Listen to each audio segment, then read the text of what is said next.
Welcome to our Eat, Learn, Celebrate moment. I am Chef Jon. I'm Chad.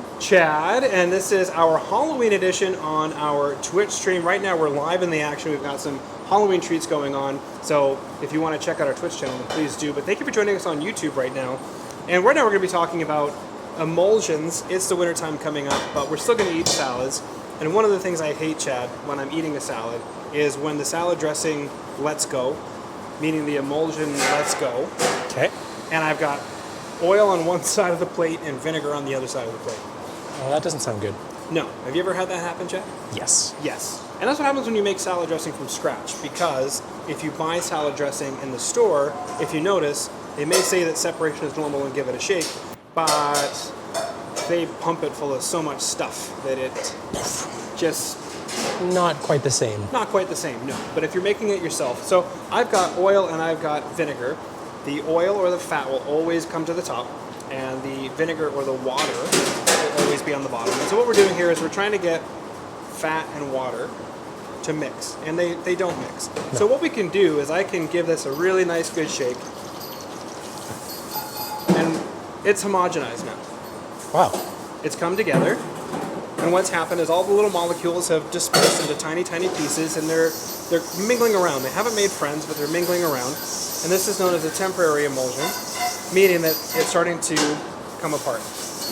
Yeah, I can already see it starting to happen on the bottom there. Yep, starting to happen already on the bottom. And if we leave this a little bit longer, then it'll go right back to where it was. And the harder that we shake it, the longer it'll last, because the molecules are getting smaller and smaller and smaller, right? Or if we whisk it really hard, or if we put it into a blender, is another common tactic or trick.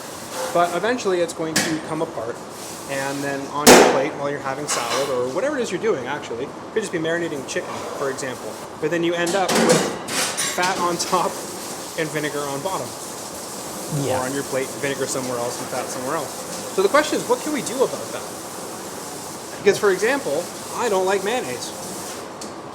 And mayonnaise is a way to take this mixture and hold that emulsion longer. And what we do is we use an egg yolk for that. Okay. But like another example is our producer, Mitch, is allergic to egg. Yeah, that's not good. So that's not good either. So what is a nice substitute where we can do something very similar? And the answer to that, Chad, is mustard. Let's cut it. Sorry? Let's cut it. Let's cut it. And you know what cuts the mustard? Mustard. So as we're continuing to talk, this is separating more and more and more.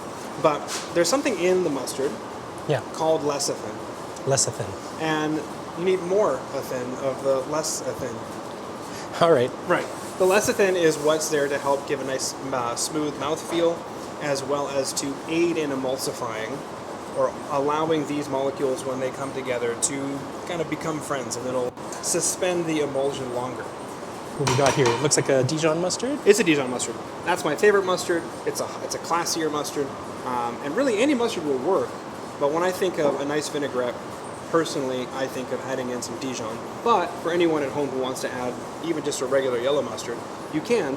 Because really what we're doing when we're adding mustard, aside from the lecithin, because we're not just doing it for the lecithin, but some of the flavor. Flavor. When we think about cooking, let's think about flavor.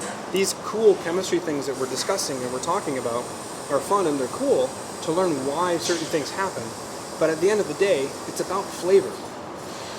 You gotta eat it. You gotta eat it. So what I'm going to do is just take a little bit of mustard, about a teaspoon for this amount. I was going to say, that's about a teaspoon. Yeah, about a teaspoon. And honestly, again, it comes down to flavor. How much mustard do you want? I wouldn't necessarily personally recommend a lot. No, but you can always start out a little bit lighter and add more. Yeah. Easier to add more than trying to take it out of the emulsion. Yeah, taste it. Taste it as you go. Now, obviously, the color's going to change a little bit. Yeah, I see it's gotten a little bit of that darker, kind of the gray brown from the mustard. Yeah. And give it a nice, really good shake just to make sure that you get it all dissolved. The other way to do this would be with a whisk. Whisk the mustard and the vinegar together, and then slowly add in the oil. Okay. But again, let's say you made this in advance. Yes. Which there's nothing against that. And now we have a nice, beautiful emulsion that will hold a lot longer. And it looks really tasty. Now I want to eat a salad. Now I want to eat a salad. Exactly. So we could use some of this to have a beautiful salad. We can also use some of that to marinate some chicken. And then we could put that chicken on the salad. Oh, double the flavor. That's right. That looks awesome. Thank you, John. Very cool. Awesome. So let's say you wanted to start making your own salad dressings at home, a little bit healthier. You know what's in it because you're the one putting it in there. Vinegar and oil. You choose your vinegar, you choose your oil. You want that emulsion to last longer. Go ahead and add a little bit of mustard. In this particular case, I'm using Dijon, but again, choose your mustard. It comes down to flavor. Give it a really good shake, a whisk, however it is that you feel comfortable doing it, and your emulsion will stay together longer, meaning your salad dressing will stay together longer. Thank you so much for tuning in to our Eat, Learn, Celebrate moment here on YouTube. And if you feel like joining us in on the heat of the action while we celebrate Halloween and other great holidays with our amazing students cooking behind us, make sure to check out our Twitch channel.